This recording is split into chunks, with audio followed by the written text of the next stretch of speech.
Hello दोस्तों, आप सभी को नमस्कार। एक्सरसाइज में आप सभी का स्वागत है।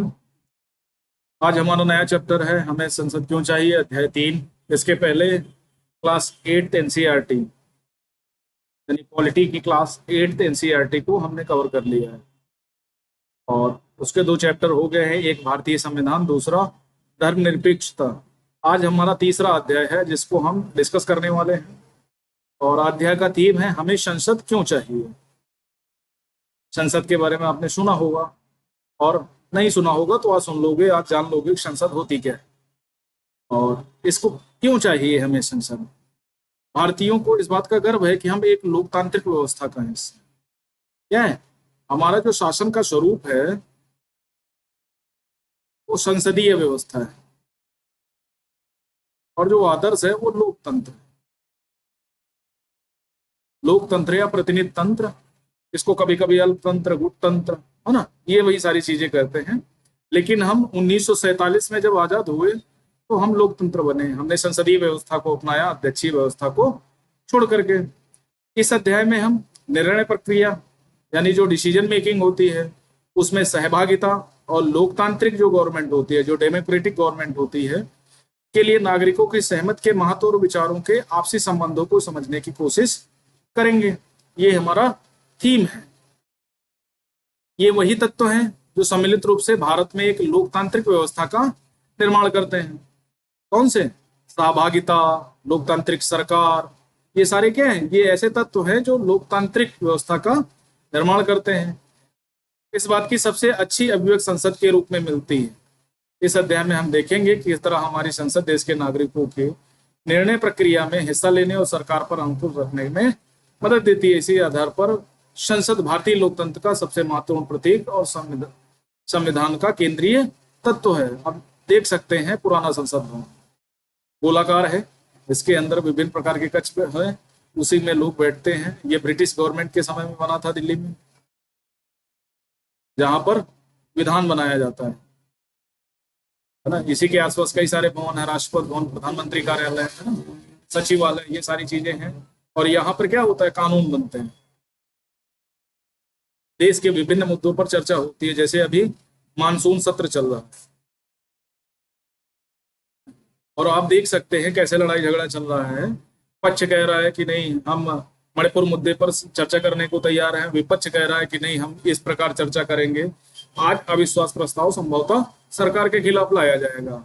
ये झंडा लगा है ना, ये चारों तरफ लोग खड़े हुए हैं जो समानता का संदेश दे रहे हैं कि हम आपकी जिम्मेदारियों को अपने कंधों पर उठाए हुए हैं, अपने हाथों से रोके हुए हैं और हम क्या हैं? सभी समान हैं, एक प्रकार से हैं।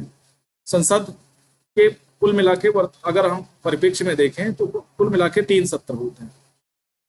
एक होता है मानसून सत्र,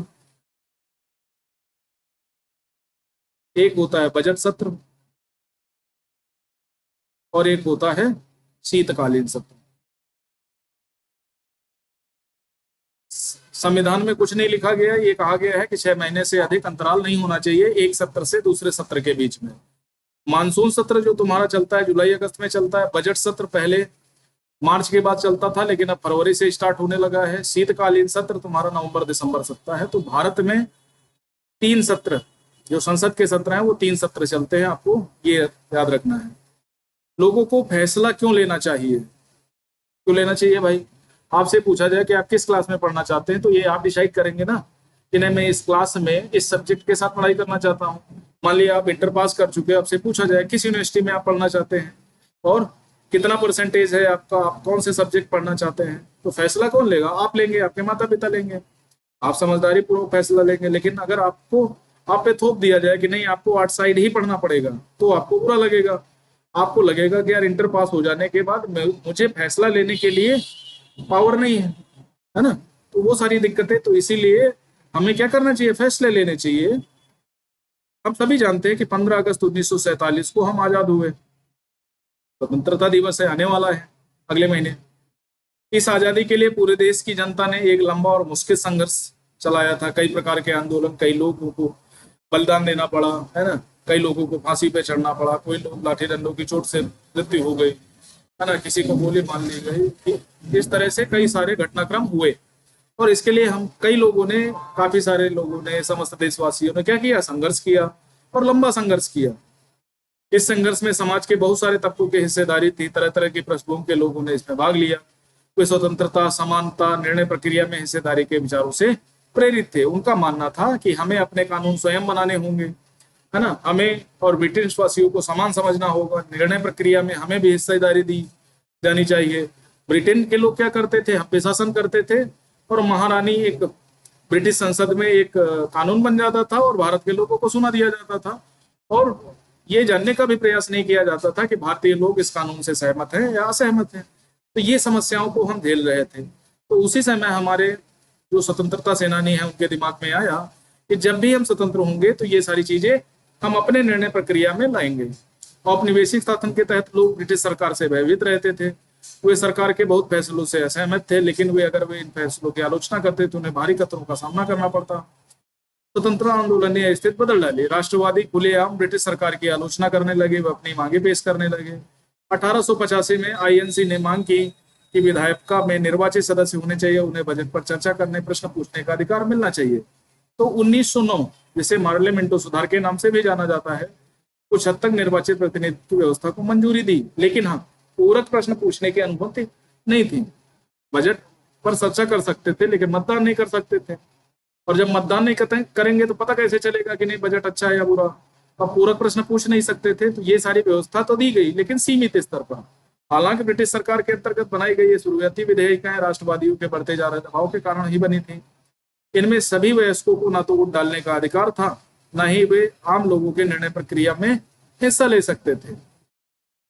जैसा कि आपने पहले अध्याय में पढ़ा कि औपनिवेशिक शासन के अनुभव और स्वतंत्रता संग्राम में तरह तरह के लोगों की हिस्सेदारी के आधार पर राष्ट्रवादियों को विश्वास हो गया था कि स्वतंत्र भारत में सभी लोग अपने जीवन को प्रभावित करने वाले फैसले में हिस्सा लेने की क्षमता रखते हैं। इसीलिए हमें क्या दिया गया, सार्वभौमिक वयस्क मताधिकार। स्वतंत्रता के साथ इवन महिलाओं को भी मताधिकार दिया। यूरोप, फ्रांस और पश्चिमी देशों में पहले क्या होता था कि अगर आपके पास इनकम है, अच्छी इनकम वालों को मत देने का अधिकार दिया जाता था। किसानों को, दस्तकारों को, मजदूरों को इनको वोट डालने का अधिकार नहीं मिलता था। किन लोगों को, जो प्रथम स्टेट और द्वितीय स्टेट के लोग थे, उनको वोट डालने का अधिकार मिलता था। लेकिन हम जैसे ही स्वतंत्र हुए, हमने समस्त लोगों को, जो भी 18 वर्ष के ऊपर है और निर्वाचित नामावली में है, तो उसको वोट डालने का अधिकार दे दिया गया। स्वतंत्रता मिलने के पश्चात हम एक स्वतंत्र देश के नागरिक बनने वाले थे। लेकिन इसका मतलब यह नहीं था कि सरकार जो चाहे कर सकते थे। इसका मतलब यह था सरकार को लोगों की जरूरतों और मांगों के प्रति संवेदनशील रहना होगा।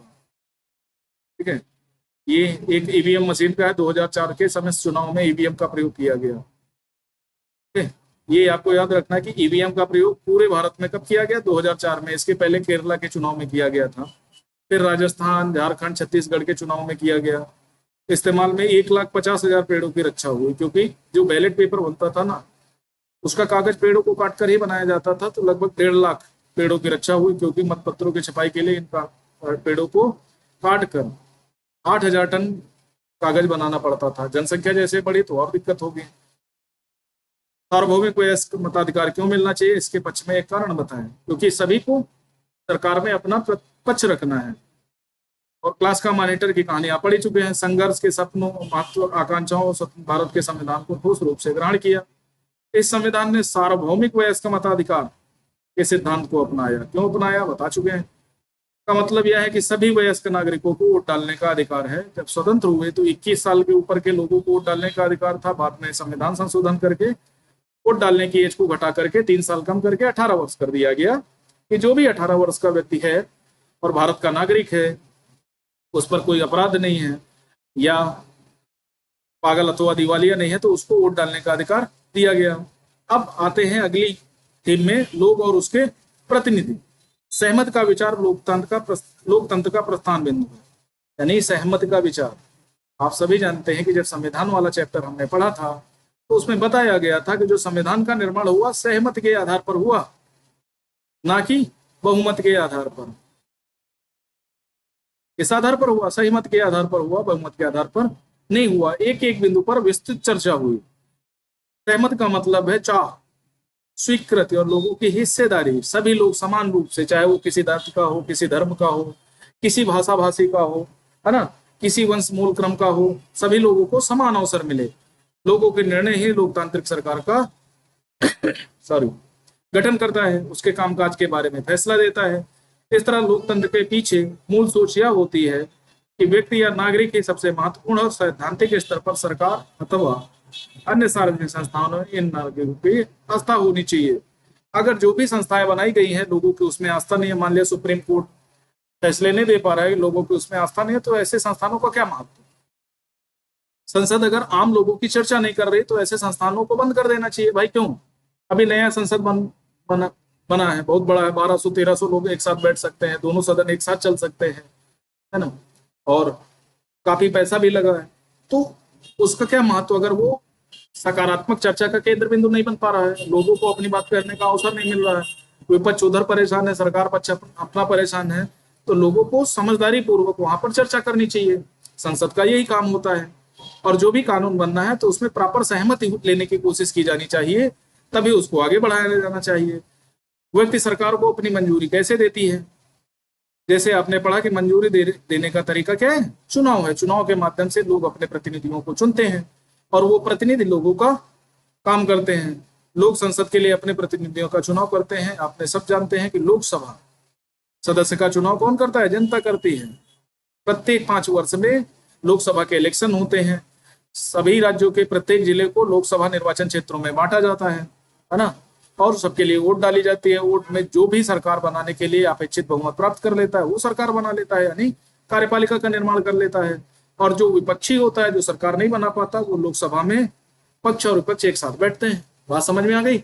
इन्हीं निर्वाचित प्रतिनिधियों में से एक समूह सरकार बनाता है, जनता द्वारा चुने गए सभी प्रतिनिधियों के। इस समूह को ही संसद कहते हैं। संसद सरकार को नियंत्रित करती है, उसका मार्गदर्शन करती है। इस लिहाज से निर्वाचित प्रतिनिधियों के माध्यम से लोग ही सरकार बनाते हैं, उस पर नियंत्रण रखते हैं।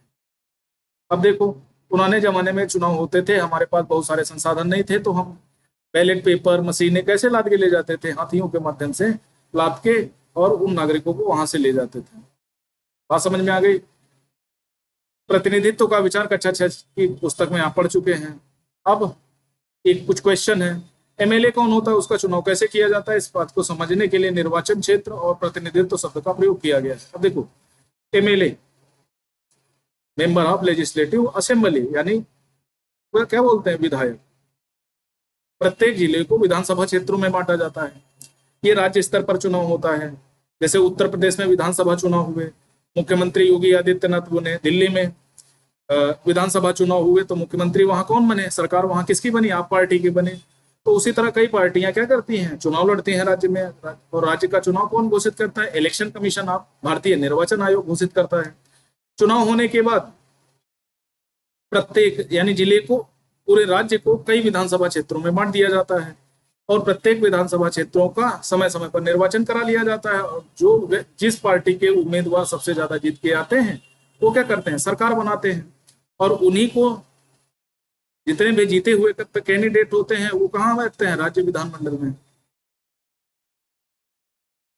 मेंबर ऑफ जो असेंबली होती है उसमें बैठते हैं और सरकारों के कामकाज की बात करते हैं। राज्य विधानसभा और संसद के बीच क्या फर्क है, संसद केंद्र सरकार केंद्र के लिए होती है और राज्य विधानसभा राज्यों के लिए होती है। राज्य सूची के विषयों पर कानून बनाती है, संसद पूरे देश के लिए कानून बनाती है, ये सिर्फ राज्यों के लिए कानून बनाती है। दिए गए विकल्पों में कौन सा काम राज्य सरकार के हैं, कौन केंद्र सरकार के हैं। अब देखो, अंतरराष्ट्रीय संबंधों की बात करना केंद्र सरकार का काम है। मध्य प्रदेश बोर्ड के तहत आने वाली सभी स्कूलों के कक्षा 8 की बोर्ड परीक्षाओं को बाहर रखा जाएगा। ये काम मध्य प्रदेश सरकार का। अजमेर मैसूर के बीच एक नई रेलगाड़ी चलाई जाएगी, तो ये काम किसका है, केंद्र सरकार का, क्योंकि रेलवे किसका है, केंद्र सरकार की है। 1000 रुपए का नोट जारी किया जाएगा, तो ये काम किसका है, केंद्र सरकार का है। ठीक है। तो संघ सूची के विषयों पर जो कानून बनाएगा वो केंद्र सरकार बनाएगी, संसद बनाएगी। राज्य सूची के विषयों पर कानून कौन बनाएगा, राज्य सरकारें बनाएंगी, राज्य विधानमंडल बनाएंगे। बात समझ में आ गई।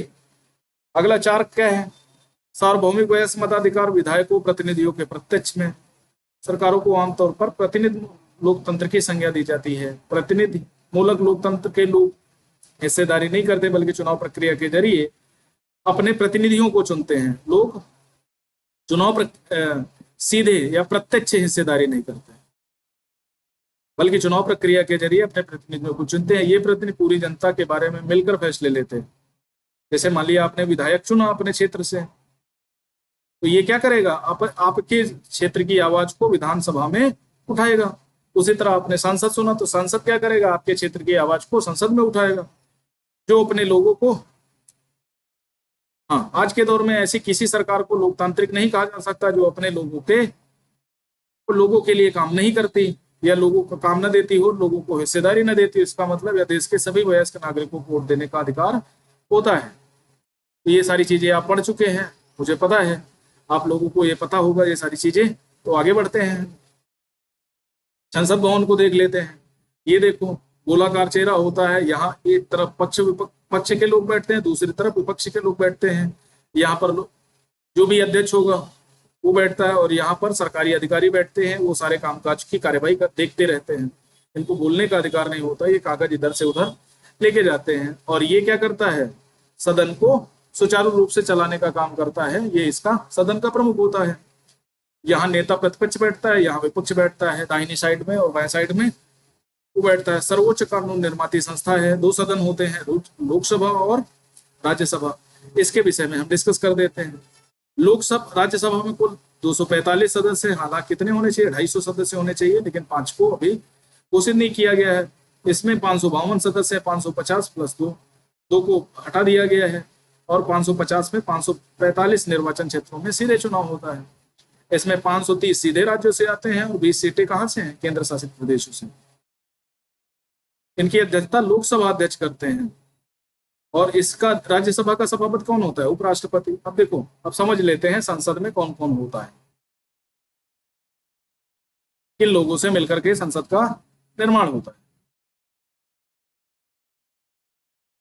संसद का निर्माण 2 लोकप्रिय सदन है संसद के, राज्यसभा और लोकसभा। ठीक है, इसको स्थायी सदन बोलते हैं, इसको अस्थायी सदन बोलते हैं। ये अस्थायी सदन इसलिए कि 5 साल में भंग हो जाता है, ये कभी भंग नहीं होता। इसके सदस्यों का कार्यकाल 6 वर्ष का होता है, इसके सदस्यों का कार्यकाल 5 वर्ष का होता है। प्रत्येक 2 वर्ष में 1/3 सदस्य क्या होते हैं, कार्यकाल छोड़ देते हैं, या उनका कार्यकाल पूरा हो जाता है। तो इसी तरह ये क्या करती है, हर दूसरे साल में नए सदस्यों का चयन कर लेती है 1/3, और धीरे धीरे ये सदन परमानेंट चलता रहता है। यानी 1950 के बाद से जब से ये सदन चलना स्टार्ट हुआ, ये कभी बंद नहीं हुआ, और ये कभी भंग नहीं किया जा सकता। बात समझ में आ गई। और राष्ट्रपति भी होता है संसद में, राष्ट्रपति की भी भूमिका होती है, क्योंकि संसद के जब प्रथम सत्र या नई सरकार या बजट सत्र में राष्ट्रपति अपने एक भाषण जारी करता है, अभिभाषण जिसको बोलते हैं, है ना। तो वो भी बराबर की हिस्सेदारी रखता है, क्योंकि सारे काम उसी के नाम से किए जाते हैं।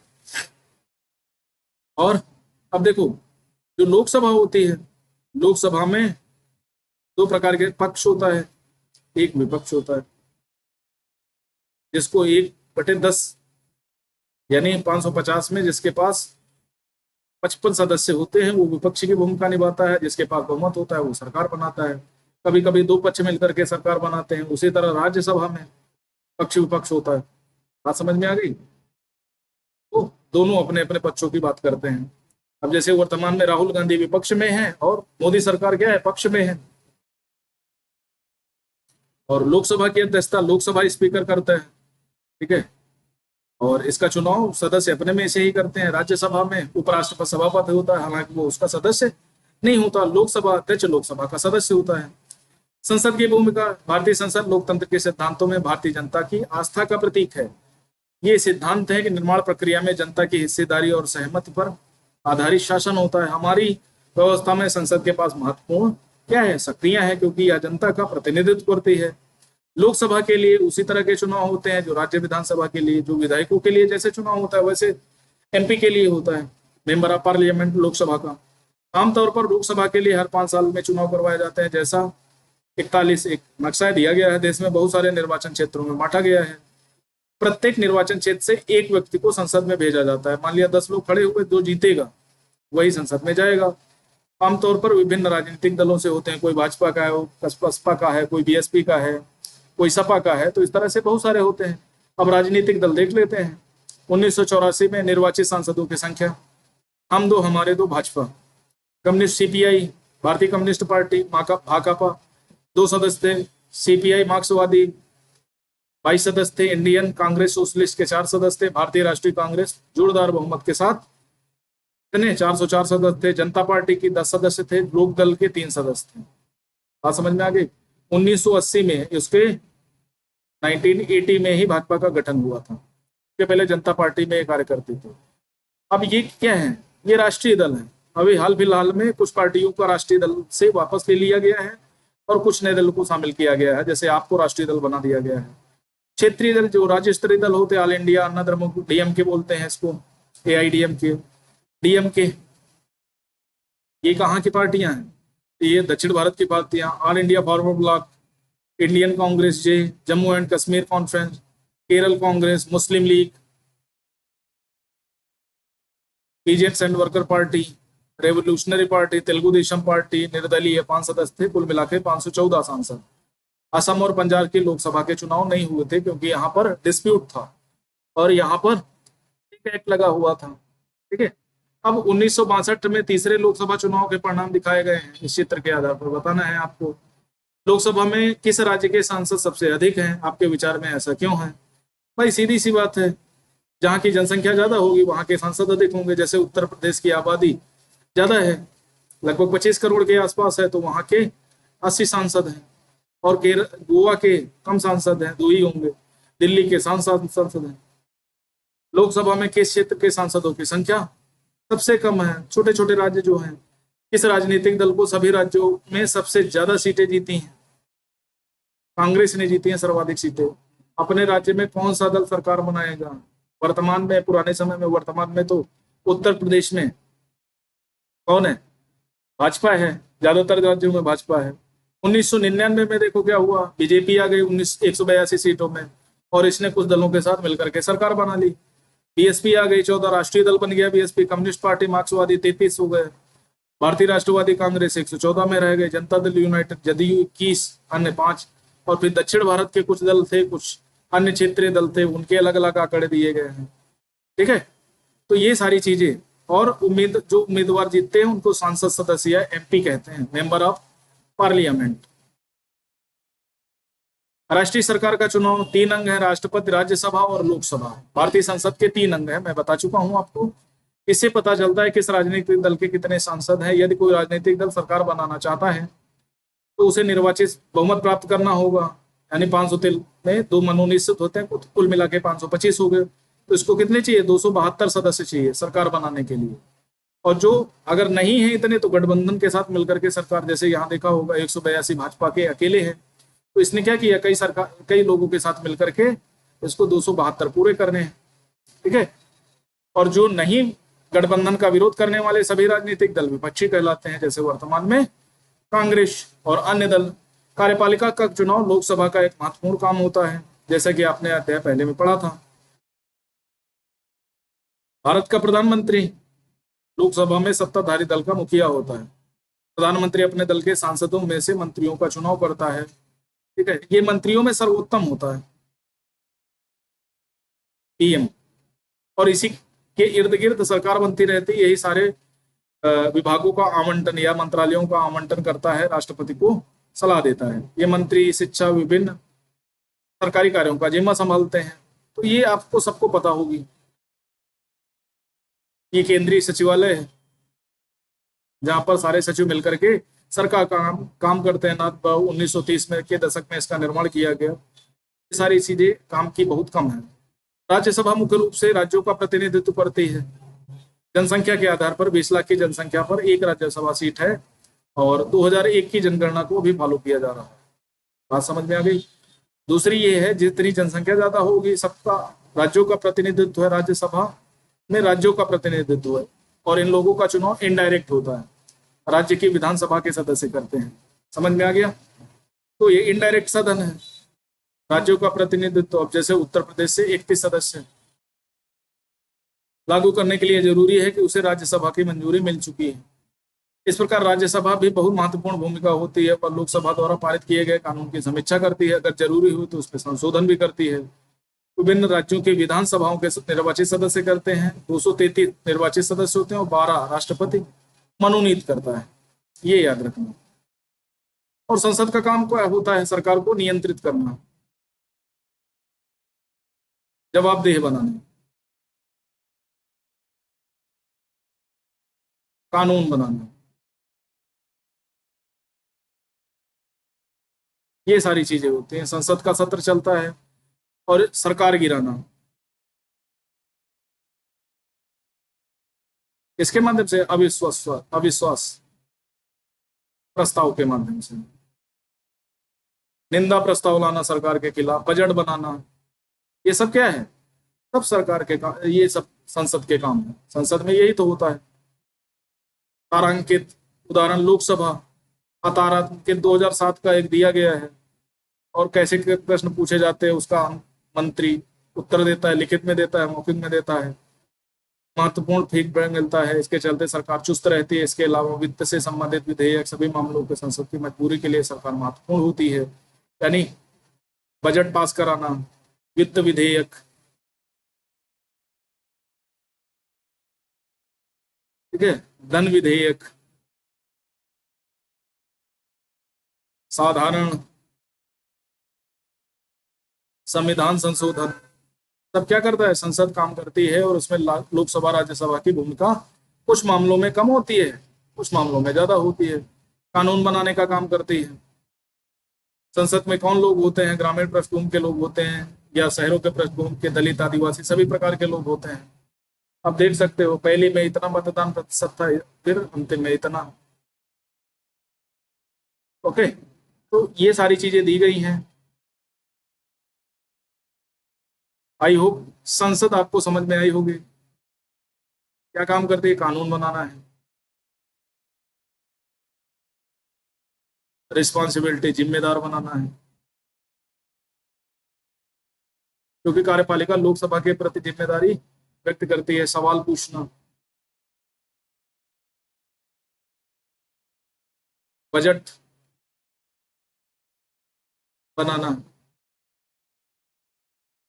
बजट बनाना नहीं, पास करना, धन आवंटन,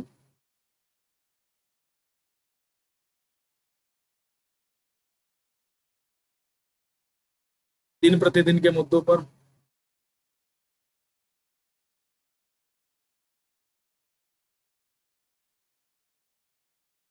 चर्चा करना, और कार्यपालिका पर नियंत्रण, ये सारी चीजें की जाती है। संकलन देख लेते हैं। स्वीकृत, किसी चीज पर अपनी सहमत देना, उसके पक्ष में काम करना। अध्याय में संसद के पास उपलब्ध औपचारिक सहमति निर्वाचित प्रतिनिधियों के माध्यम से और संसद के लोगों की आस्था बनाए रखने की जरूरत होती है। दोनों संदर्भों में इसका इस्तेमाल किया जाता है। गठबंधन, इसका मतलब मान लिया 272 सदस्य चाहिए सरकार बनाने के लिए, और भाजपा के पास 114 सदस्य हैं, प्लस किसी अन्य सदस्य ने अपने 200 सदस्य उधार दे दिए, कई सारी पार्टियों ने मिलकर, तो उसको गठबंधन सरकार कहते हैं। पुराने जमाने में ये आम बात थी, वर्तमान में कुछ राज्यों में चल रही है। अनसुलझे, ऐसी परिस्थितियों जहां समस्याओं का कोई समाधान उपलब्ध नहीं होता। वर्तमान में मणिपुर में जो प्रॉब्लम चल रही है उसके संबंध में कोई समाधान नहीं है, कोई सार्थक चर्चा नहीं हो रही। अब अभ्यास प्रश्न देख लेते हैं। राष्ट्रवादी आंदोलन के विचार का समर्थन किया कि सभी वयस्कों को मत देना का अधिकार होना चाहिए। अब देख सकते हो, सामान्य, अनुसूचित जाति को 79, अनुसूचित जनजाति को 41, रिजर्व कहाँ कहाँ कौन सी सीटें हैं वो सारी चीजें इसमें दी गई हैं। नक्शा दिया गया है। वर्तमान में सीटें घटी बढ़ी हैं, और बढ़ाई जाएंगी। ओके, तो ये आपको समझ में आया होगा। कौन से दल अभी सत्ता में है? जैसे यूपी की बात करें, बीजेपी है। दिल्ली की बात करें तो आम आदमी पार्टी है। एमपी की बात करें तो बीजेपी है। राजस्थान की बात करें तो कांग्रेस है। और बंगाल की बात करें तो वहां कौन है? टीएमसी है। केंद्र सरकार बीजेपी है। कौन है जो आपके निर्वाचन क्षेत्र से हो, विधायक जो हो विधायक के बारे में बताएंगे, और जो सांसद हो सांसद के बारे में बताएंगे। अभी कौन सा राजनीतिक दल विपक्ष में है, तो जहां पर भाजपा सरकार में है वहां ज्यादातर कांग्रेस विपक्ष में है, यहाँ तो कांग्रेस विपक्ष में है। पिछले चुनाव कब हुए थे? 2019 में हुआ था आपका काहे का लोकसभा का चुनाव, और 2022 में हुआ था राज्य विधानसभा का चुनाव। 2022 राज्य सरकार के लिए, 2019 लोकसभा के लिए। अब 2024 में होना। अगले चुनाव कब होंगे? तो 2027 में उत्तर प्रदेश में चुनाव होगा। अभी हाल फिलहाल में जैसे राजस्थान में होना, दिल्ली में होना है, बिहार में होना है। और केंद्र सरकार का चुनाव कब हो गया? 2024, यानी नेक्स्ट ईयर। आपके राज्य में कितने महिला प्रतिनिधि हैं? तो इस बार बढ़े हैं, लेकिन संख्या अपेक्षित नहीं है। और व्यवस्था भी दी गई है, संसदीय शासन व्यवस्था, केंद्र सरकार, ये सारे टर्म्स जो है ना आपको पढ़ना पड़ेगा और आपको कई बार प्रैक्टिस करनी पड़ेगी, तभी आपकी चीजें समझ में आएंगी। ठीक है, तो इन सबको बेहतर तरीके से तैयार करें। जहां दिक्कत हो हमें बताएं, हम उनका बेहतर समाधान निकालेंगे। और हमने चैनल को ज्वाइन, एक ऑप्शन आया है, अभी फिलहाल चैनल फ्री चल रहा है। ठीक है, आपकी जितनी भी एनसीईआरटी सीरीज है वो सब मुफ्त में चलेगी, तो घबराना नहीं। अभी कोई भी वीडियो ज्वाइन चैनल में नहीं डाल रहा हूँ जिसके लिए आपको सब्सक्रिप्शन खरीदना पड़े। एक स्टेप था तो वो मैंने कर लिया है ना। और बाकी सारी दिक्कतों, जो भी समस्याएं हैं वो हमें लिखकर बताइए, मैसेज करिए। हमारे टेलीग्राम का लिंक डिस्क्रिप्शन बॉक्स में दिया जाता है, उसको आप जाकर के टेलीग्राम चैनल को ले सकते हैं और उसको जा सकते हैं, उसमें देख सकते हैं कि दैनिक रूप से क्या क्या अपडेट किया जाता है। काफ़ी सारी चीज़ें हैं जो यूट्यूब पर डिस्कस नहीं होती, वो टेलीग्राम चैनल पर डाल दी जाती हैं, तो आप उनको समझिए। न्यूज़पेपर के कॉलम्स हैं, है ना, जो आपके एग्जाम के लिहाज से काफ़ी सारे इंपॉर्टेंट हैं, तो उनको वहाँ पर रख दिया जाता है। तो आज के लिए इतना ही। Thank you very much. नमस्कार।